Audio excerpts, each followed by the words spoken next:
Have you ever noticed how most lives don't fall apart in a single dramatic moment, but slowly, quietly, through small compromises that seem harmless at first, until one day you realize you are still functioning, still moving, still meeting expectations, yet no longer fully present? The uncomfortable truth is this: 2026 is not coming to rescue you. It is coming to reveal what you have been postponing, tolerating, and quietly negotiating with yourself. And the real question is not inspirational or polite, but precise. If nothing changes, if the same habits, reactions, boundaries, and inner dialogue continue, who do you become by the end of the year? The Stoics never softened this reality. Marcus Aurelius reminded himself that life can end at any moment, not to create fear, but responsibility. Time is not generous, it is exact. And how you think, act, and respond today is already shaping the person you will be tomorrow. Carl Jung warned that whatever remains unconscious does not disappear. It quietly governs your life, and you call it fate. Most people believe life is happening to them, when in reality they are being driven by patterns they never stopped to confront. This episode exists to interrupt that pattern. This is not about motivation. It is not about becoming better. It is about becoming solid. Because lives do not collapse from lack of ambition, but from lack of structure, lack of clarity, and lack of non-negotiables. You don't lose direction all at once. You lose it slowly, by tolerating what drains you and delaying what demands courage. Lao Tzu once observed that if you do not change direction, you will eventually arrive exactly where you are heading, and deep down you already know where your current direction leads, if left untouched.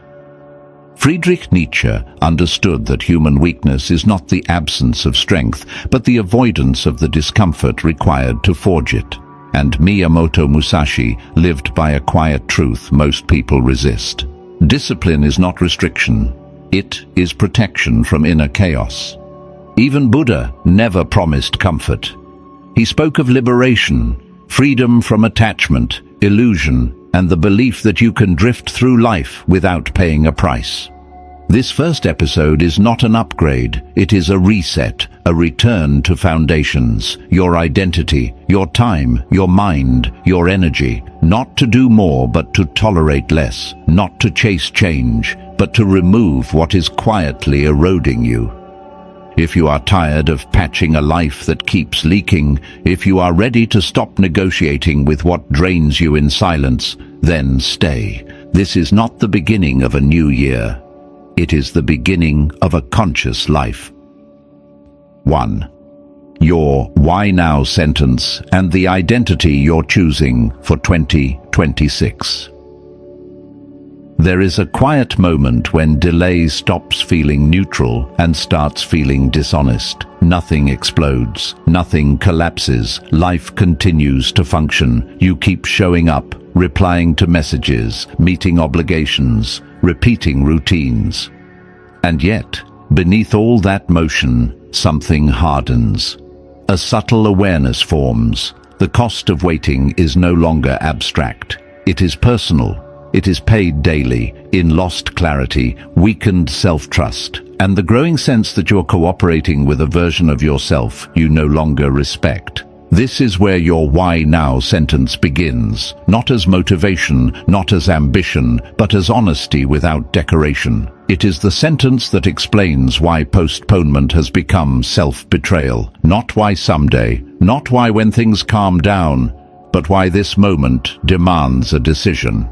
Because when you remove all the noise, all the excuses, all the external pressure, what remains is simple. Continuing as you are has a predictable outcome, and you are no longer willing to accept it. Most people believe change starts with goals. It does not. It starts with identity. As long as identity remains vague, behavior stays inconsistent. You try harder for a few days, maybe a few weeks, then drift back. Not because you lack discipline, but because your actions are still serving an older self. A self built for survival, comfort, or approval, not for responsibility. Until identity is chosen consciously, your habits will default unconsciously. Carl Jung warned that what remains unconscious does not disappear, it governs. This is not theory, it is visible in everyday life. You promise change, then negotiate. You set intentions, then soften them. You say, "This year will be different," then recreate the same patterns with better language. The issue is not effort, it is that the identity making the promises is not the identity living the days. Your "why now" sentence interrupts that loop. It does not sound dramatic, it sounds precise. Because I no longer trust myself when I delay. Because this version of me cannot carry the life I want. Because avoiding responsibility is costing me more than failure ever did. This sentence is not meant to inspire action, it is meant to remove escape routes. When clarity is this clean, motivation becomes irrelevant. From here, identity must be defined before outcomes, not what you want to achieve, but what you are no longer willing to tolerate within yourself. Identity is not a label, it is a standard, a rule of behavior that applies especially when no one is watching. The person who keeps small promises, the person who does not numb discomfort instead of addressing it, the person who acts without waiting for certainty. When identity is clear, decisions simplify. You stop debating basics. You stop negotiating with patterns you already know lead nowhere. This is why discipline works only when it follows identity, never when it tries to replace it. You do not wake up every day asking whether to brush your teeth. That behavior is embedded. Chosen identities work the same way. When you decide who you are willing to be, action becomes alignment, not force. Your task here is not emotional and not complicated, but it is demanding. Write one sentence that makes delay unacceptable. Then write one sentence that defines the identity required to honor it. Keep both visible, not for inspiration, but for accountability. Everything else in this series, systems, routines, boundaries, exists to support these two decisions. Because 2026 does not need a new version of you, it needs a clear one. 2. The honest audit. What's working? What's leaking? What's dead weight?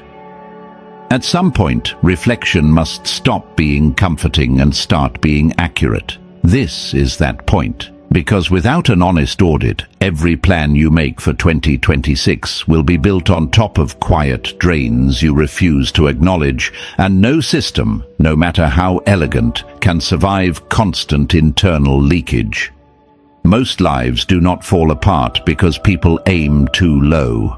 They unravel because people never pause long enough to see what is actually sustaining them and what is slowly hollowing them out.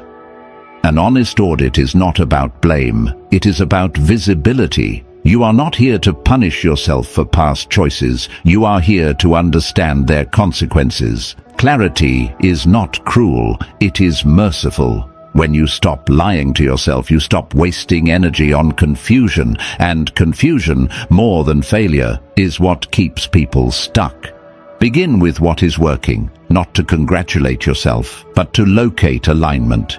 What behaviors leave you steadier afterward, even when they require effort? What environments calm your nervous system rather than overstimulate it? Which relationships feel clean, direct and grounded instead of emotionally noisy or draining? These are signals, quiet ones, easy to ignore, but reliable. When something works, it does not beg for justification. It simply holds.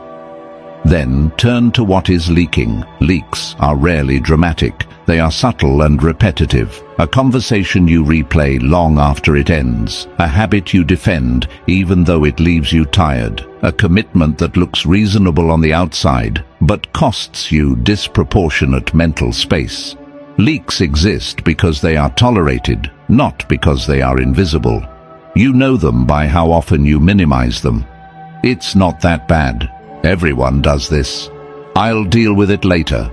Later is where leaks quietly do their damage. Marcus Aurelius warned himself that life is shaped less by what we intend and more by what we allow. This is the heart of the audit. What you repeatedly allow trains your nervous system, your expectations, and eventually your identity. You don't become weak by failing once. You become weak by normalizing what drains you. Dead weight is different from leaks. Dead weight is anything that once served a purpose but no longer does. Old goals you keep out of pride, roles you outgrew but still perform, identities that once protected you but now confine you. Letting go of dead weight often feels like loss, not relief, because it requires admitting that a chapter is over. But carrying it forward costs more than releasing it. What no longer fits will eventually slow everything else down. This is where most people get trapped, confusing effort with value. Something can demand effort and still be wrong for you. Endurance alone is not virtue. If maintaining something requires constant self-betrayal, constant rationalization, constant recovery afterward, it is not neutral. It is expensive, and the longer you carry it, the more normal that expense feels. An honest audit asks for facts, not stories. What strengthens you? What drains you? What belongs to a version of you that no longer exists? Write the answers plainly. No explanations. No defense. If you feel the urge to justify, pause. That urge is information. It points directly to what needs attention. This process is uncomfortable because it removes ambiguity, but ambiguity is not safety. It is delay disguised as patience. Once you see clearly, you cannot unsee, and that is the point. You cannot design a new year while protecting old compromises. This audit does not demand immediate action. It demands accuracy. Action will come later, cleaner and calmer. For now, your responsibility is simpler. Stop carrying what you already know is costing you. 3. Non-negotiables, what you will not tolerate anymore. There is a moment in every serious reset when you realize that clarity without boundaries is just insight without power. You can understand yourself deeply, audit your life honestly, and still remain stuck if you continue to tolerate what slowly erodes you. This is where most people fail, not because they lack intelligence or awareness, but because they are unwilling to draw lines that make them temporarily uncomfortable. Non-negotiables are not rules you impose on others, they are limits you impose on yourself. Tolerance is often mistaken for strength. In reality, chronic tolerance is usually fear wearing the mask of maturity. You tolerate disrespect to avoid conflict. You tolerate distraction to avoid focus. You tolerate emotional chaos to avoid loneliness. Over time, these small acts of self-abandonment accumulate, and you begin to feel drained without knowing exactly why. The truth is simple but difficult to accept. Whatever you tolerate becomes your standard. This is why non-negotiables must be defined early, before motivation fades and before systems are put in place. They are not aspirational. They are protective. They exist to preserve your energy, your time, and your self-respect when willpower is low. A non-negotiable does not ask how you feel. It answers how you act.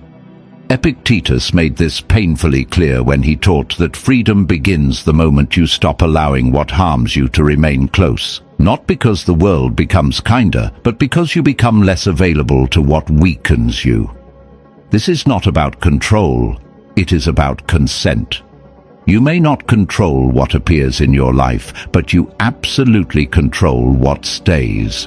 Non-negotiables are not dramatic ultimatums. They are quiet refusals. I do not engage in conversations that leave me agitated and unresolved. I do not start my day in reaction mode. I do not stay in environments that normalize chaos. I do not negotiate sleep, basic self-care, or mental clarity. These are not preferences, they are requirements, and requirements simplify life in ways motivation never can. Most people resist setting non-negotiables because they fear rigidity, but the opposite is true. Clear boundaries reduce friction. When you know what you will not tolerate, decisions become faster, cleaner, and less emotional. You stop explaining yourself. You stop over-justifying. You stop carrying resentment for choices you secretly agreed to by not saying no. There is also a deeper layer here, one most people avoid. Non-negotiables reveal who you are willing to disappoint. If you have none, the answer is usually yourself. Every boundary you fail to set externally becomes a boundary you break internally. And over time, this erodes self-trust more effectively than any single failure ever could. This is not about becoming harsh or unfeeling. It is about becoming consistent. Compassion without boundaries turns into self-neglect. Discipline without boundaries turns into burnout. Non-negotiables are the balance point. They protect what matters without requiring constant emotional labor. To define them, ask a simple question and answer it without softening the truth.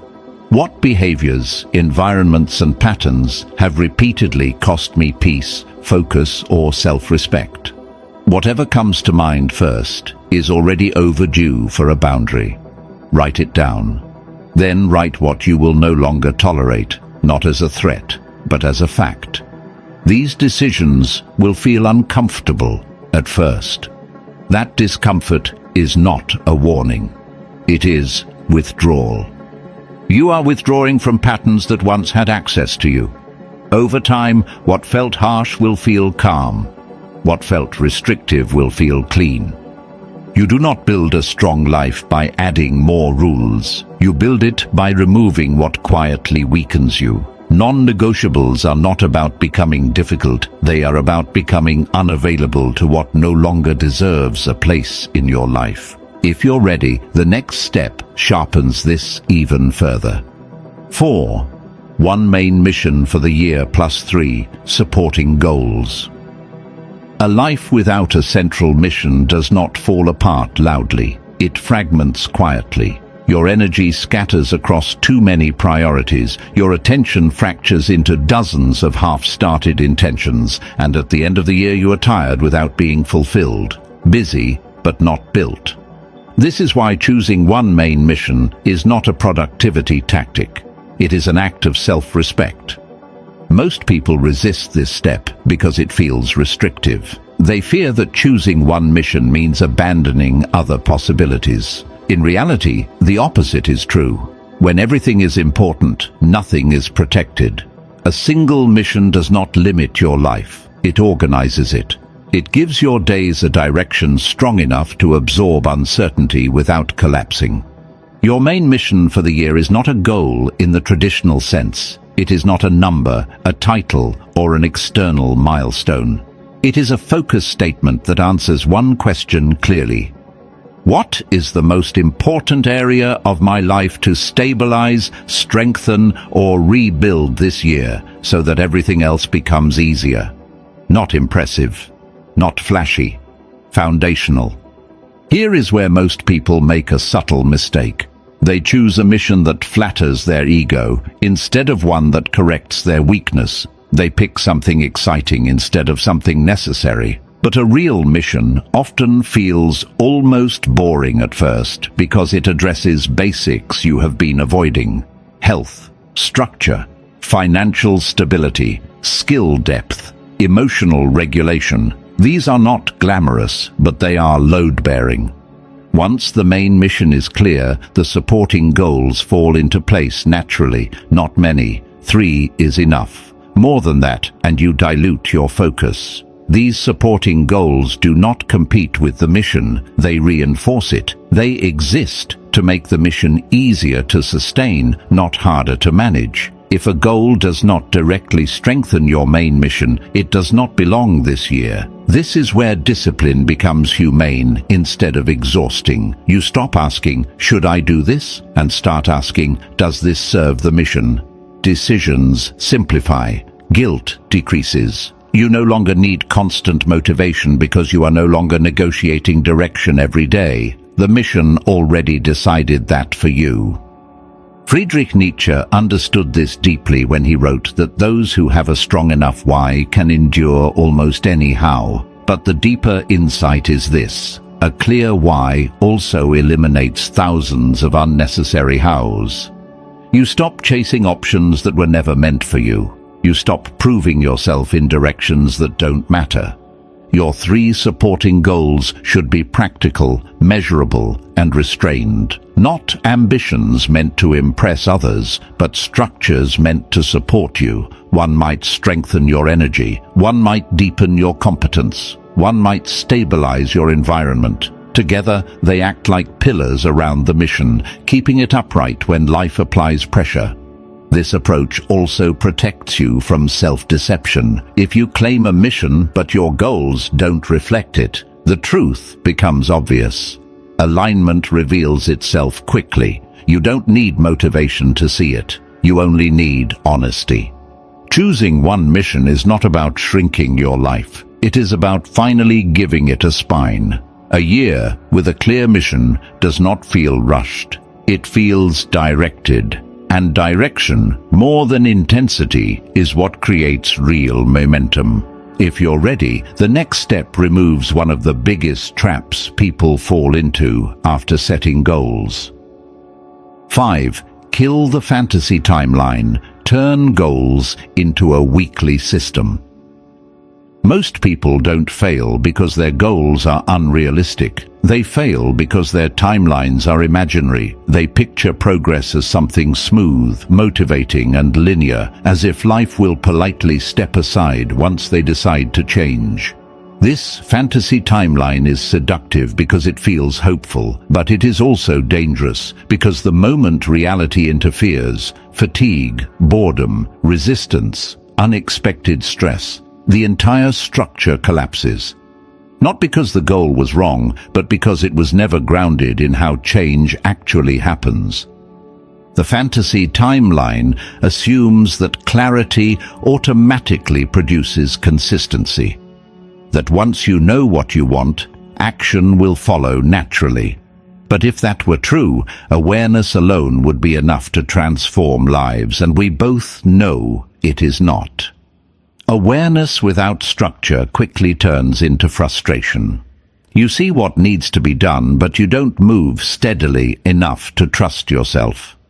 Over time, this gap between intention and execution erodes confidence more than failure ever could.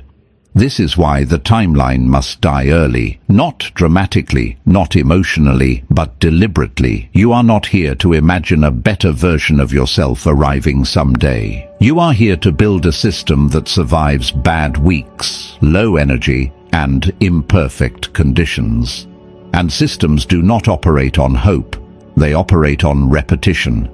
A weekly system accepts a hard truth that most people resist. Your life is not lived in years or even months. It is lived in weeks. Weeks are long enough to build momentum and short enough to correct course. Anything planned beyond that becomes abstract. Anything planned within that becomes real. When you translate goals into weekly actions, you remove the illusion that future motivation will save you. You bring responsibility into the present.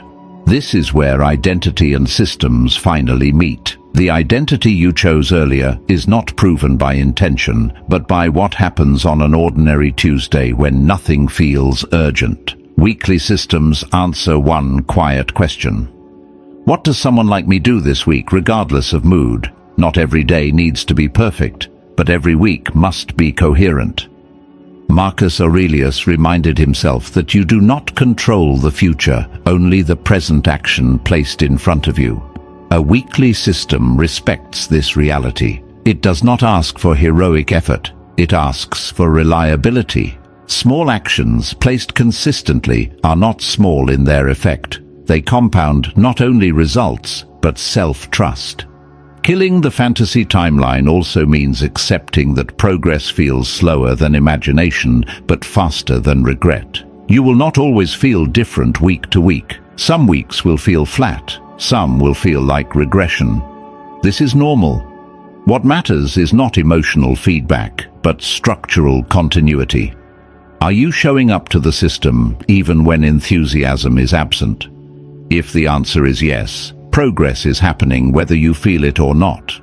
A weekly system also protects you from all or nothing thinking. When life disrupts your plans, and it will, you don't declare the week ruined. You adjust within it. One missed day does not cancel the system.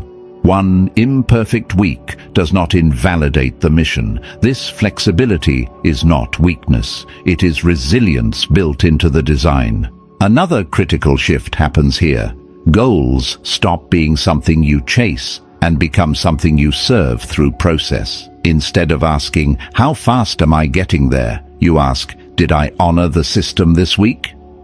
This reframing reduces anxiety and increases consistency. You stop measuring yourself against imagined futures and start measuring yourself against lived behavior. Weekly systems also expose self-deception quickly. If a goal cannot be expressed as clear weekly actions, it is not a goal yet. It is a wish. This is not a judgment. It is information. Precision reveals seriousness. Vague goals feel inspiring because they demand nothing specific. Systems demand clarity, and clarity demands honesty. There is also an emotional benefit that often goes unnoticed. When your week has structure, your mind relaxes. Decision fatigue decreases. You stop renegotiating the same commitments every morning. Energy that was wasted on indecision becomes available for execution. Calm replaces urgency. This is not accidental. Structure creates psychological safety. Letting go of the fantasy timeline can feel like lowering expectations. In reality, it is raising standards. You are no longer impressed by intention. You are impressed by continuity. You no longer seek motivation spikes. You seek systems that hold under pressure. Your task here is simple but uncompromising. Take your main mission and supporting goals and translate them into weekly commitments that can survive a bad week. Not ideal weeks, real ones. If the system cannot survive fatigue, it is not finished yet. Adjust it until it can, because the future is not built by imagining better days. It is built by designing weeks you can actually live. When you are ready, the next step refines consistency even further. 6. Your baseline day versus your push day. How you stay consistent without burning out. Most people fail at consistency not because they lack discipline, but because they design their lives as if every day will feel the same. They assume energy will be stable, focus will be available, motivation will cooperate. It won't. Life has different temperatures. Some days feel light and sharp, others feel heavy and resistant. When you ignore this reality, you create a system that only works on good days and collapses the moment pressure appears. This is where the distinction between a baseline day and a push day becomes essential, not as a productivity trick, but as a psychological safeguard. A baseline day is the minimum version of your life that still counts as aligned. A push day is the expanded version, where you apply more intensity, more focus, more output. Most people only design for push days, then feel ashamed when they cannot maintain them. The shame is unnecessary. The design is flawed. A baseline day is not a lazy day, it is a disciplined minimum. It answers one critical question: what does consistency look like when energy is low, time is limited, or life is heavy? This might mean shorter sessions, fewer tasks, reduced expectations, but never zero. Zero breaks identity. Baseline preserves it. You may move slowly, but you do not stop moving. The mistake people make is believing that intensity creates progress. Intensity creates spikes. What creates progress is continuity. A A baseline day protects continuity when enthusiasm disappears. It keeps you inside the system instead of outside it, judging yourself. And this matters more than it sounds, because identity is built through repetition, not heroics. A push day, on the other hand, is when conditions allow you to extend yourself. More focus, deeper work, longer sessions. You don't force push days. You recognize them. They emerge naturally when sleep, mood, and circumstances align. On those days, you lean in. Not because you must, but because you can. Push days accelerate progress, but they are bonuses, not requirements. The danger comes when you confuse the two. When you expect push day output on baseline day energy, you create burnout. When you treat baseline days as failure, you create discouragement. Over time, this emotional friction erodes self-trust. You start associating your goals with pressure instead of stability. Eventually, you avoid them altogether. A well-designed life does not demand the same performance every day. It demands the same commitment every day. Commitment adapts. Ego resists. The ego wants to feel impressive. Commitment wants to be reliable. Reliability is quieter, but it is far more powerful. Carl Jung observed that the psyche breaks not from effort, but from imbalance. When you push without recovery, without rhythm, without containment, you don't become stronger, you fragment. A baseline day acts as containment. It gives your nervous system proof that you can remain aligned without self-violence. This distinction also dissolves all or nothing thinking. You no longer ask, "Did I do enough today?" You ask, "Did I honor the day I was given?" On a baseline day, honoring the day might mean showing up briefly, touching the system, and stopping before resentment forms. On a push day, honoring the day might mean going further while the window is open. Both count. Both build identity. There is another benefit most people overlook: emotional neutrality. When baseline days are defined in advance, you stop negotiating with yourself. You don't wake up debating whether today is worth it. The decision has already been made. Baseline actions are automatic. Push actions are optional. This removes a massive amount of mental noise. Designing this properly requires honesty. If your baseline is too demanding, you will avoid it. If it is too weak, it will not protect identity. The right baseline feels almost unspectacular but undeniably solid. It should be something you can execute even on your worst reasonable day without resentment. If resentment appears, the baseline is too high. Adjust it downward until consistency returns. Push days, meanwhile, should never feel mandatory. They are expressions of surplus, not obligation. You don't schedule them rigidly. You respond to them intelligently. When you feel clarity and energy, you use them. When you don't, you return to baseline without drama. This is how you stay consistent without burning out. You stop demanding that every day prove your worth. You let the system do the proving for you. Over time, something subtle but powerful happens. You stop fearing low-energy days. They no longer threaten your identity. And when fear disappears, consistency deepens. You are not building a life that looks impressive on perfect days. You are building a life that holds together on ordinary ones. When you're ready, the next step anchors this rhythm at the edges of your day. 7. Morning start ritual plus evening shutdown ritual. Most lives feel chaotic, not because they are full of problems, but because they have no clear edges. The day begins without intention and ends without closure. You wake up already reacting, and you fall asleep still carrying unfinished thoughts. Over time, this erodes focus, emotional regulation, and even self-respect. Not dramatically, but gradually. A morning start ritual and an evening shutdown ritual are not productivity hacks. They are boundaries. They tell your mind when the day begins and when it is allowed to end.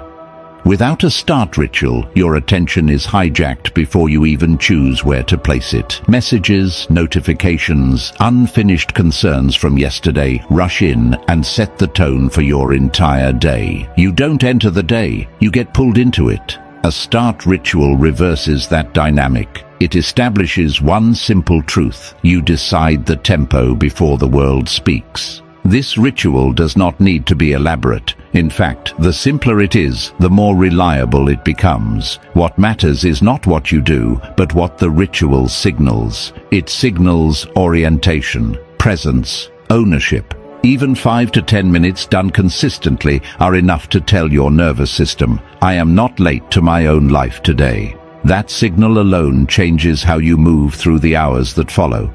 A proper morning ritual has 3 quiet functions. First, it reconnects you with your chosen identity. Before tasks, before roles, before expectations, you remind yourself who you are trying to be today. Not in abstract terms, but in behavior. Second, it stabilizes your attention. You choose one focus for the day, not 10. And third, it reduces friction. When the day has a direction, distractions lose some of their power. The mistake many people make is turning their morning ritual into a performance. Too long, too demanding, too fragile. Then the first disrupted morning breaks the habit entirely. A ritual that collapses under pressure is not a ritual. It is a preference.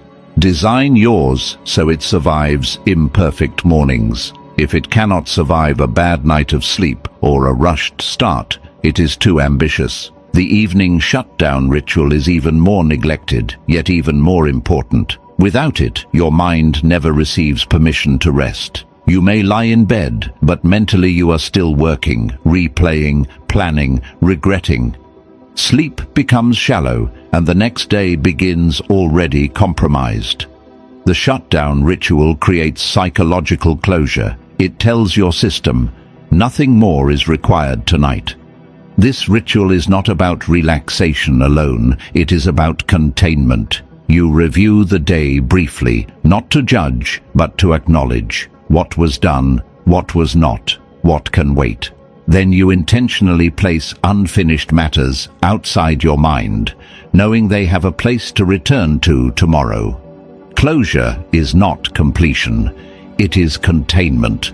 Laozi understood this rhythm deeply when he spoke of the natural movement between action and rest. When you blur that boundary, both suffer. Work becomes frantic, rest becomes anxious. Clear edges restore balance. You act fully during the day because you know rest is protected at night. There is also an identity dimension here that most people overlook. When you start and end your day deliberately, you send yourself a powerful message. My time has structure, and I respect it. Over weeks and months, this builds self-trust quietly. You stop feeling like days happen to you. You feel like you are moving through them. Another benefit emerges over time: emotional regulation. Many emotional spirals happen late at night when the mind is tired and uncontained. A shutdown ritual reduces rumination by design. You are no longer trying to solve life at midnight. You have already decided that thinking belongs to tomorrow. This protects not only your sleep, but your clarity. It is important to understand that rituals do not eliminate chaos. They give you a stable frame within it. Some days will still be heavy, some nights will still be restless, but the ritual remains. And consistency, not perfection, is what changes your baseline over time. Design both rituals with humility. They are not there to impress you, they are there to support you. If you ever feel resistance toward them, simplify. Reduce. Remove steps until the resistance disappears. The goal is not intensity. The goal is reliability. Over time, something subtle happens. Mornings stop feeling rushed even when they are busy. Nights stop feeling heavy even when the day was imperfect. You begin to experience your life as a sequence of complete days instead of an endless blur. And that alone creates a sense of control that no productivity system can replace. You are not trying to optimize every hour. You are learning to enter and exit your days with intention. When you're ready, the next step brings structure to the work itself. 8. Single task system plus weekly review plus monthly reset day. Most people feel overwhelmed, not because they are doing too much, but because they are doing too many things at the same time. Their attention is constantly split, their nervous system never settles, and even productive days end with a strange sense of dissatisfaction. You work, you respond, you move, yet nothing feels fully completed. This is not a time problem, it is an attention problem. And attention, once fragmented, quietly drains meaning from everything it touches. A single task system is not about doing less work. It is about restoring depth. It asks you to face a difficult truth. Multitasking does not make you efficient, it makes you shallow. When attention is divided, effort increases while quality decreases. You expend more energy for less clarity, and over time, this creates mental fatigue that no amount of rest fully repairs. Single tasking reintroduces a forgotten discipline, presence. One task, one window of attention, one clear beginning, and one clear end. This sounds obvious, even simplistic, but it is radically countercultural. It requires you to resist the constant pull of interruption, urgency, and stimulation, and it demands something most people avoid, choosing what not to do right now. Miyamoto Musashi understood this principle intuitively. His mastery was not built on scattered effort, but on total engagement with the action in front of him. The sword followed the mind, and the mind was never divided. Your work, your thinking, your decisions follow the same law. Depth is not created by intensity alone, but by exclusivity of focus. A single task system does not mean you only have one task per day. It means you only have one task per block of time. You decide in advance what deserves your full attention, and you protect that decision. No switching, no checking, no half presence. When the task is done, you stop. Completion matters. It signals to your mind that effort leads somewhere, that energy is not wasted. This system also changes how you relate to pressure. When tasks are isolated, they feel manageable. When everything is mentally open at once, pressure multiplies. Single tasking reduces anxiety, not by removing responsibility, but by containing it. One responsibility at a time, nothing more, nothing less. The weekly review is what keeps this system honest. Without review, even the best structure slowly drifts. You repeat patterns without noticing. You stay busy without asking whether your effort is still aligned. A weekly review is not a performance evaluation. It is a calibration. Once a week, you step back and ask a few quiet questions. What moved the mission forward? What consumed energy without return? What needs adjustment before it becomes a problem? This review should be brief and unemotional. No self-criticism, no self-praise, just observation. The goal is not to judge the past week, but to inform the next one. When review becomes routine, correction becomes small.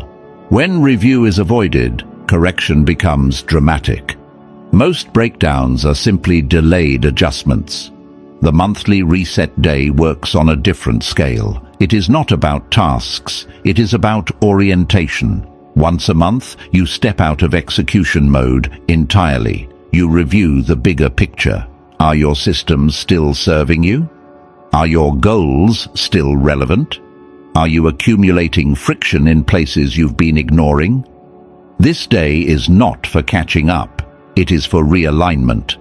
Without a reset day, life becomes reactive. You respond to demands, solve problems, and move forward, but rarely ask whether you are still moving in the right direction. The reset day restores authorship. It reminds you that you are not here to simply maintain momentum, but to direct it. There is also a psychological benefit that cannot be overstated: closure. The weekly review closes the week. The monthly reset closes a chapter. Closure prevents mental residue. It allows you to move forward without carrying unfinished emotional weight. When closure is absent, even success feels incomplete. These three elements work together. Single tasking brings depth to your days. Weekly reviews bring accuracy to your weeks. Monthly reset days bring coherence to your life. Remove any one of them, and the system weakens. Together, they create a rhythm that is both disciplined and humane. This approach also protects you from a subtle form of self-deception, mistaking activity for progress. When your work is focused, reviewed, and periodically reset, progress becomes visible. You no longer rely on feeling busy to feel valuable. You rely on evidence. And evidence builds confidence in a way motivation never does. You are not trying to dominate time. You are learning to respect attention. When attention is respected, work becomes cleaner. When work is cleaner, life becomes calmer. If you're ready, the next step protects this clarity from the outside world. 9. Distraction. Firewall. Phone rules, dopamine traps, media diet. Distraction is not a personal weakness. It is an environment problem. Most people blame themselves for a lack of focus while living inside systems designed to fracture attention, stimulate impulses, and reward reactivity. When distraction is constant, discipline turns into a daily battle, and no one wins a battle that never ends. This is why focus cannot rely on willpower alone. It requires a firewall. A distraction firewall is not about becoming extreme or disconnected. It is about reducing unnecessary exposure. You don't train emotional control by constantly provoking yourself. You don't train focus by surrounding yourself with interruptions. You train it by designing an environment where clarity is the default and distraction is the exception. The phone is the most underestimated factor here. Not because it is evil, but because it is omnipresent. It follows you everywhere, quietly teaching your nervous system to expect stimulation, novelty, and interruption on demand.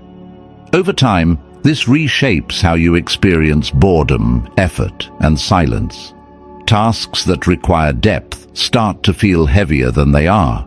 Stillness starts to feel uncomfortable. This is not because you are weak. It is because your baseline has been rewired. Phone rules are not moral rules, they are structural ones. When you decide in advance when and how the phone is allowed to enter your attention, you remove hundreds of micro-decisions from your day. No checking during focused work. No scrolling before the day is oriented. No carrying the phone into places where you are supposed to be present. These rules are not about restriction. They are about reclaiming choice. The deeper issue, however, is not the device itself, but what it delivers. Dopamine on demand. Dopamine traps are activities that feel harmless in isolation, but addictive in repetition. Endless feeds, short-form videos, constant news updates. They create a cycle where stimulation replaces satisfaction. You are rarely fulfilled, but constantly engaged. And engagement without fulfillment leaves you restless. This is where most people misunderstand self-control. They think the problem is desire. It isn't. The problem is proximity. The closer the stimulus, the harder it is to resist. Remove or reduce proximity, and self-control becomes dramatically easier. This is not weakness. This is wisdom. Epictetus taught that freedom is not the absence of desire, but the ability to not be ruled by it. A distraction firewall operationalizes that idea. You are not trying to eliminate stimulation from your life. You are deciding which forms deserve access to your attention and which do not. A media diet works the same way. Not all content is equal. Some content informs, some clarifies, some grounds you. Other content agitates, provokes, or numbs. If you consume media that constantly triggers outrage, comparison, or anxiety, you should not be surprised when calm feels distant. You cannot think clearly inside emotional noise. A media diet does not mean ignorance. It means selectivity, fewer sources, slower consumption, intentional timing. You decide when to engage with information instead of letting it interrupt you. This alone restores a sense of internal authority that many people have not felt in years. There is also an identity shift here that matters. When you protect your attention, you send yourself a clear message. My inner state matters more than constant stimulation. Over time, this rebuilds patience, focus lengthens. Silence becomes tolerable again, and when silence becomes tolerable, insight returns. Expect resistance at first. Not dramatic resistance, but subtle discomfort. Moments where you reach for your phone automatically. Moments where quiet feels empty. This is withdrawal, not boredom. It passes, and when it does, something surprising happens. Tasks feel simpler. Conversations feel deeper. Even rest feels more restorative. A distraction firewall is not rigid, it evolves, but it must exist. Without it, every other system you build will be under constant attack. You will spend your energy compensating instead of progressing. With it, discipline becomes quieter, focus becomes steadier, and effort finally goes where you intend. You are not trying to live like a monk. You are trying to live like someone whose attention is not for sale. When you are ready, the next step turns inward again. 10. Emotional control tools. The pause, rumination, limits, anxiety mapping. Emotional control is often misunderstood as emotional suppression. It is not. Suppression is force without understanding. Control is awareness with structure. Most emotional suffering does not come from what happens, but from what continues happening inside long after the event has passed. A comment echoes for hours. A mistake replays for days. A future scenario loops endlessly in the mind. This is not sensitivity. It is lack of containment. The first tool is the pause, and it is deceptively simple. The pause is the space you insert between stimulus and response. Not to calm down, not to think positively, but to interrupt automation. Most people react not because they choose to, but because they never give themselves a moment to choose. The pause restores agency. Even a few seconds are enough to change the trajectory of an interaction, a decision, or an internal spiral. The pause works because emotions peak quickly, but fade if they are not fed. When you respond immediately, you reinforce the emotional loop. When you pause, you starve it. This is not about being passive. It is about refusing to let temporary states dictate permanent consequences. Over time, the pause becomes instinctive. You stop feeling rushed by your own reactions. The second tool is rumination limits. Rumination feels productive because it feels active. You are thinking, analyzing, revisiting. But most rumination is not problem-solving. It is emotional chewing. The same thoughts, the same angles, the same unresolved energy. Left unchecked, rumination becomes a background drain that consumes focus and sleep. Rumination limits introduce a boundary. Thinking is allowed, looping is not. You give the mind a container, a specific time to reflect, a specific space to write, a clear end point. When the limit is reached, you stop. Not because the issue is solved, but because continued thinking is no longer helping. This trains your mind to respect structure instead of indulging repetition. Without limits, the mind believes every thought deserves attention. With limits, it learns discernment. You stop trying to solve your life emotionally and start addressing problems deliberately. This reduces anxiety not by eliminating uncertainty, but by reducing mental noise. The third tool is anxiety mapping, and it is one of the most underused. Anxiety thrives in vagueness. It grows when threats are undefined and outcomes are blurred. Anxiety mapping forces specificity. You take the anxious feeling and translate it into clear questions. What exactly am I afraid of? What is the worst realistic outcome? What is within my control? What is not? Once mapped, anxiety loses its mystical power. It becomes a scenario, not a monster, and scenarios can be planned for. Even if the outcome is uncomfortable, clarity is less exhausting than uncertainty. Most people would rather stay anxious than face a defined fear, but defined fear is manageable. Undefined fear is endless. These tools work together. The pause prevents immediate damage. Rumination limits prevent prolonged damage. Anxiety mapping prevents imaginary damage. None of them require emotional strength. They require structure. And structure is easier to maintain than constant self-control. Buddha understood this when he taught that suffering multiplies when the mind clings. Clinging is not always to pleasure. Often it is to fear, to identity, to imagined futures. Letting go in practical terms means knowing when to stop feeding a mental process that no longer serves you. There is an important identity shift that happens here. You stop seeing emotions as commands and start seeing them as signals. Signals are meant to be read, not obeyed blindly.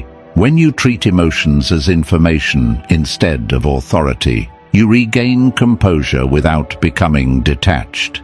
Expect resistance. Emotional patterns resist containment because they are familiar. They will try to convince you that urgency is necessary, that thinking more will help, that reacting is justified. This is habit speaking, not truth. With repetition, the tools become automatic. And when they do, emotional stability stops being something you chase. It becomes something you inhabit. You are not trying to eliminate emotion, you are learning to stop being ruled by it. When emotional control improves, clarity increases. And when clarity increases, self-trust begins to rebuild. Which leads us directly to the next step. 11. Self-trust system. Promises you keep, proof you build. Self-trust is not a feeling, it is a record. And most people don't lack confidence because they are incapable or unprepared. They lack it because their internal history is inconsistent. They promise themselves change, discipline, restraint, or courage, and then quietly break those promises when no one is watching. Over time, the mind learns something dangerous. Your words to yourself don't mean much. Once that lesson is learned, motivation collapses. Not from laziness, but from disbelief. This is why rebuilding self-trust has nothing to do with affirmations or positive thinking. It has everything to do with evidence. You do not convince yourself that you are reliable. You prove it, slowly, calmly, repeatedly. A self-trust system begins with one brutal adjustment. You stop making promises you cannot keep. Not because ambition is bad, but because broken promises corrode identity. Every time you overpromise and underdeliver to yourself, you weaken your internal authority. Eventually, even reasonable commitments start to feel optional. The system collapses from the inside. Instead, you lower the volume and raise the precision. Smaller promises, clear conditions, no emotional inflation. I will do this for 10 minutes. I will show up even if the result is mediocre. I will stop at the agreed time. These promises may look insignificant, but they carry disproportionate weight because they are kept. And kept promises accumulate into something powerful: credibility. This is where most people misunderstand discipline. They think discipline is forcing yourself to do hard things. In reality, discipline is honoring agreements with yourself, regardless of mood. When your mind sees that you do what you say you will do, even in small ways, resistance decreases. You stop arguing with yourself. You stop negotiating. Action becomes quieter. Proof is the second pillar of this system. Proof is not achievement. It is traceable behavior, a log, a record, a visible trail that shows effort happened even when conditions weren't ideal. This proof is not for social validation. It is for memory. On days when doubt appears, and it will. You do not debate it. You consult the evidence.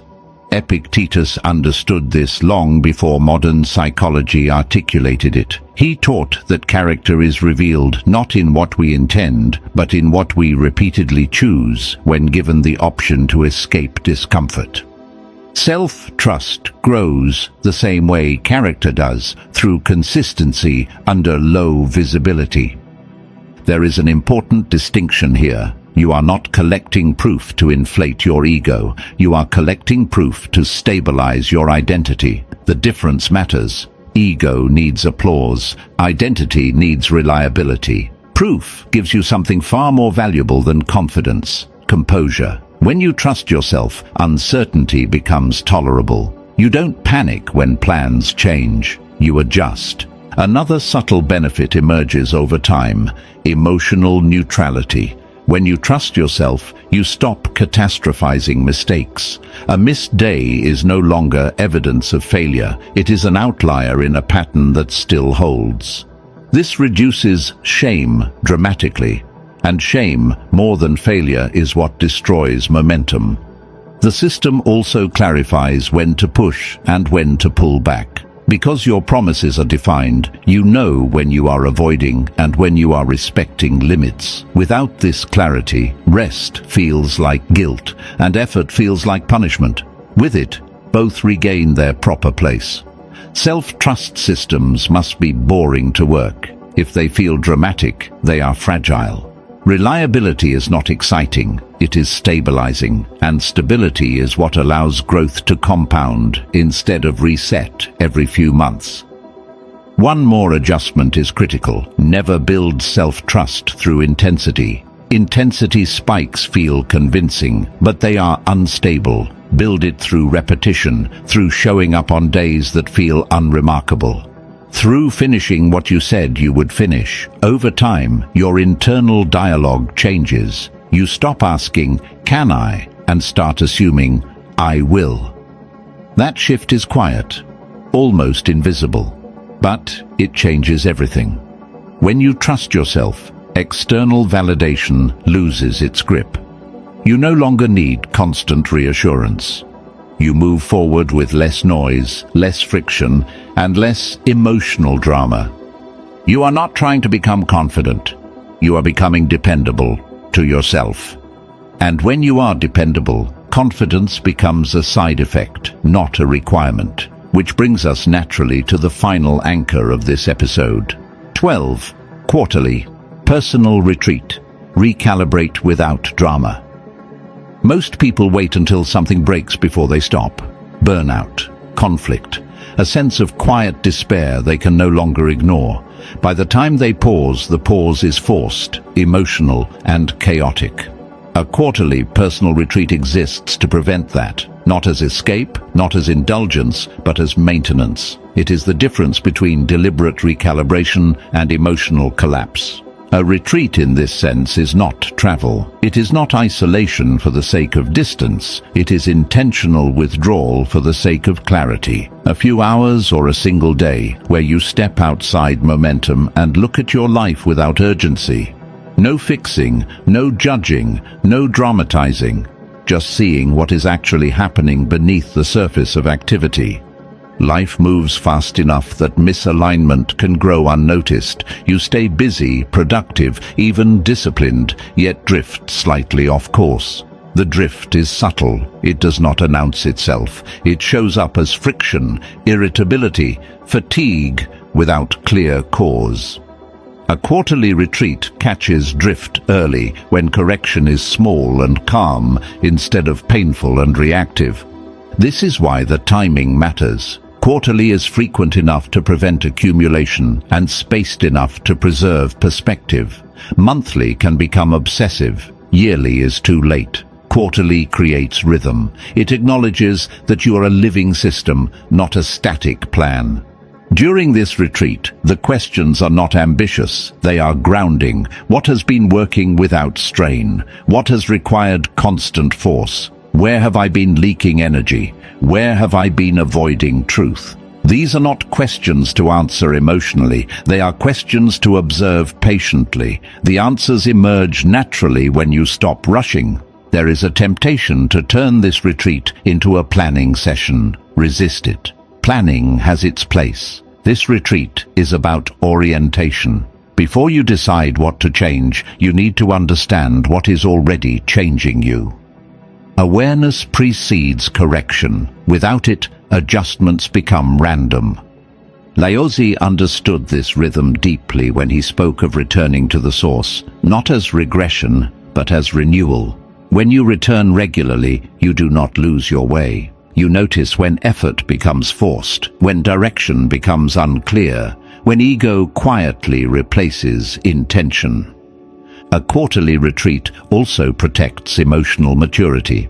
Instead of reacting dramatically when dissatisfaction peaks, you address it early, calmly, and privately. This reduces impulsive decisions. You don't quit things abruptly. You don't overcorrect. You adjust with composure because you are not emotionally overloaded. Another important function of the retreat is integration.